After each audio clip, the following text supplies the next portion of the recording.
ഗാന്ധി ഘാതകരായ ഒരു യഥാർത്ഥത്തിൽ ഇത് ഏത് ഹിന്ദു മഹാസഭയാണ്? അങ്ങനെ എന്തെങ്കിലും ചർച്ച? ഈ ഹിന്ദു മഹാസഭ ഉണ്ടോ അതിന് എനിക്കറിയില്ല.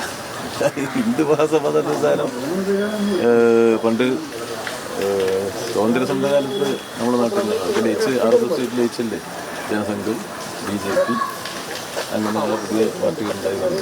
പിന്നെ അത് വളരെ അപ്രസക്തമായ ഒരു കാര്യമാണ്.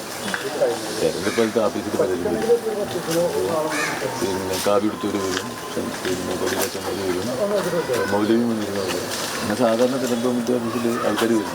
വരികയും പിന്നെ ഞങ്ങളോട് സംസാരിക്കുകയും ചെയ്യും. അത് ഓഫീസിൽ വരുന്ന ആൾക്കാർ നമ്മൾ പുറത്തിറക്കി വിടാൻ പറ്റില്ല. സാധാരണ നടക്കുന്നുണ്ടാവും. ബാക്കിയൊക്കെ രാഷ്ട്രീയമായ വിവാദങ്ങൾ ഉണ്ടാക്കാൻ വേണ്ടി ശ്രമിക്കും. തിരഞ്ഞെടുപ്പാലത്ത് എന്തെങ്കിലും ഒരു വിവാദം ഉണ്ടാക്കാനുള്ള പരിശ്രമം സ്വാഭാവികമായിട്ട് ചെയ്യുന്ന ഒരു കാര്യമാണ്. അത് ഒരു വിവാദത്തിൻ്റെ പ്രശ്നമാണ്. ഓഫീസിൽ പല ആൾക്കാരും വരും. ഇപ്പോൾ മൗലവി വന്നിരുന്നു, ധാരാളം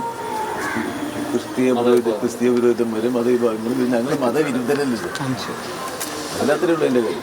ഇദ്ദേഹത്തിൻ്റെ ഒരു പിന്തുണ നമ്മൾ സ്വീകരിച്ചിട്ടുണ്ട്, അല്ലെങ്കിൽ അത് തള്ളി പറയുകയാണ്, എന്താ ചെയ്യുന്നത്? അതിന് പിന്തുണ നൽകാൻ മാത്രം പിന്തുണ അദ്ദേഹത്തിന് ഇല്ലാത്തടത്തോളം കാര്യം നമ്മുടെ ആലോചിക്കേണ്ട കാര്യങ്ങൾ. നിങ്ങൾ എന്ത് ആൾക്കാരാണ് പിന്തുണ നമ്മൾ ആരോടെ സ്വീകരിക്കുക? ധാരാളം പിന്തുണയുള്ള ആൾക്കാരോടല്ലേ പിന്തുണ സ്വീകരിക്കുക, അങ്ങനെയല്ലേ? അപ്പൊ അതിന്റെ വിഷയം വരുന്നില്ല. ആ ചോദ്യം പ്രസക്തല്ല, അതിന്റെ ഉത്തരം ഞാൻ പറഞ്ഞത് അപ്രസക്തമാണ്. അതുകൊണ്ട് അതൊരു വിഷയമല്ല.